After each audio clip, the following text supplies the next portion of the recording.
வணக்கம். இது தடம் நியூஸின் மாலை நேர செய்திகள்.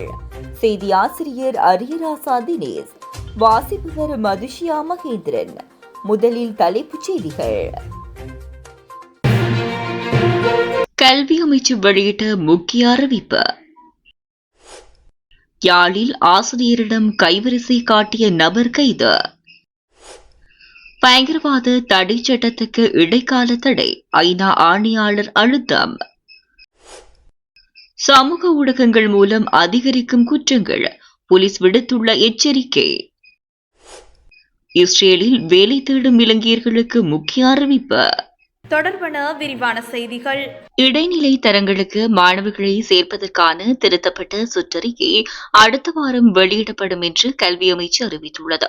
தற்போதுள்ள சுற்றறிக்கையில் உள்ள பல குறைபாடுகளை நிவர்த்தி செய்வதற்காக புதிய சுற்றறிக்கை வெளியிடப்படும் என்று பிரதி அமைச்சர் மதுர சனவிரத்ன தெரிவித்துள்ளார்.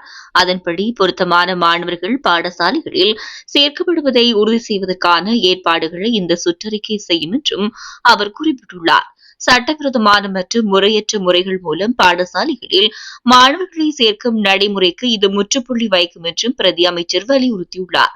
அத்துடன் முதலாம் தரத்துக்கு மாணவர்களை சேர்ப்பதற்கான திருத்தப்பட்ட சுற்றறிக்கை அடுத்த வாரம் வெளியிட திட்டமிட்டுள்ளதாக கல்வி பிரதி அமைச்சர் மதுர சனவிரத்ன மேலும் தெரிவித்துள்ளார். யாழ்ப்பாணத்தில் ஆசிரியராக பணிபுரியும் பெண்ணின் ஒரு பவுண்ட் தங்கச் சங்கிலியை அறுத்துச் சென்ற குற்றச்சாட்டில் சந்தேக நபர் ஒருவர் கைது செய்யப்பட்டுள்ளதாக தகவல் வெளியாகியுள்ளது.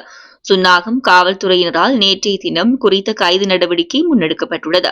இந்த சம்பவம் குறித்து மேலும் தெரிய வருகையில் ஏழாலை மகா வித்தியாலயத்தில் கடமை புரியும் குறித்த ஆசிரியர் நேற்றைய தினம் பாடசாலையிலிருந்து வரும்போது மரதனார் மடம் பகுதியில் வைத்து முகத்தை மூடி துணி கட்டியிருந்த நபர் ஒருவர் அவரது தங்கச் சங்கிலியை அறுத்துச் சென்றுள்ளார்.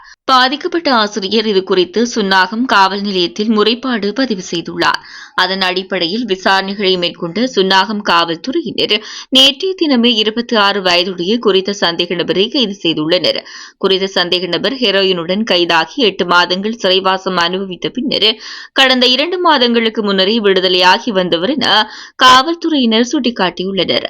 இந்த நிலையில் கைது செய்யப்பட்ட சந்தேக நபரை மல்லாகம் நீதிமன்றத்தில் முற்படுத்துவதற்கான நடவடிக்கைகளை காவல்துறையினர் மேற்கொண்டு வருகின்றமை குறிப்பிடத்தக்கது. இலங்கையில் பயங்கரவாத தடை சட்டத்தை நடைமுறைப்படுத்துவதற்கு இடைக்கால தடை விதிப்பதுடன் நிகழ்நிலை பாதுகாப்பு சட்டத்தை ரத்து செய்ய வேண்டும் என ஐக்கிய நாடுகள் சபையின் மனித உரிமைகள் பேரவையின் உயர்ஸ்தானிகர் வோல்கர் டக் வலியுறுத்தியுள்ளார். தமது விஜயத்தை நிறைவு செய்வதற்கு முன்னதாக கொழும்பில் நேற்று மாலை ஊடக சந்திப்பொன்றில் கலந்து கொண்டு அவர் இவ்வாறு குறிப்பிட்டுள்ளார். நீண்ட காலமாக பயங்கரவாத தடை சட்டத்தின் கீழ் தடுத்து வைக்கப்பட்டுள்ளவர்கள் மற்றும் கைதிகள் குறித்து விரிவாக மதிப்பாய்வு செய்து அவர்களை விடுவிக்க வேண்டும் எனவும் அவர் சுட்டிக்காட்டியுள்ளார். அத்துடன் தன்பாலின உறவுகளை குற்றமற்றதாக்கும் சட்டம் மூலம் நாடாளுமன்றத்தில் உள்ளது என்பது அறிய கிடைத்துள்ளதாகவும் அது விரைவில் நிறைவேற்றப்படும் என நம்புவதாகவும் அவர் தெரிவித்துள்ளார். நாட்டில் காவல்துறையில் மறுசீரமைப்புகள் மேற்கொள்ளப்பட வேண்டும் என்பதையும் அவர் வலியுறுத்தியுள்ளார்.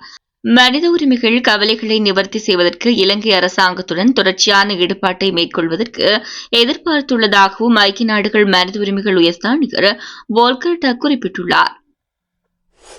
சமூக ஊடகங்களை பயன்படுத்தி செய்யப்படும் குற்றங்கள் அதிகரித்துள்ளதாக இலங்கை போலீசார் எச்சரித்துள்ளனர்.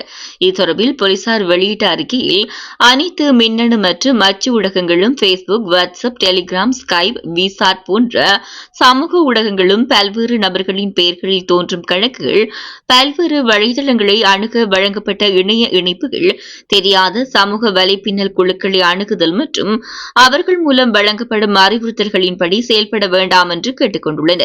உங்கள் தனிப்பட்ட வங்கிக் கணக்கு விவரங்களை தெரியாத தரப்பினருக்கு வழங்க வேண்டாம் என்றும் தெரியாத நபர்களிடமிருந்து பெறப்பட்ட பணத்தை 3ஆம் தரப்பினரின் அறிவுறுத்தலின் பேரில் அவர்கள் வழங்குகின்ற பிற கணக்குகளுக்கு மாற்ற வேண்டாம் என்றும் கேட்டுக் கொண்டுள்ளனர். இஸ்ரேல் நாட்டில் கட்டுமான துறையின் கீழ் இயங்கும் புனரமைப்பு துணைத்துறையில் வேலைவாய்ப்புக்காக தகுதி வாய்ந்த தொழிலாளர்களை பதிவு செய்யும் பணி தற்காலிகமாக நிறுத்தப்பட்டுள்ளது. இன்று தொடங்கப்படவிருந்த இவ்வேலை திட்டம் ஜூலை 1ஆம் தேதி வரை நடைபெறவிருந்தது. இந்நிலையில் தவிர்க்க முடியாத காரணங்களால் இந்த பதிவு பணியை தற்காலிகமாக நிறுத்தி வைக்க தீர்மானிக்கப்பட்டுள்ளதாக இலங்கை வெளிநாட்டு வேலைவாய்ப்பு பணியகம் தெரிவித்துள்ளது.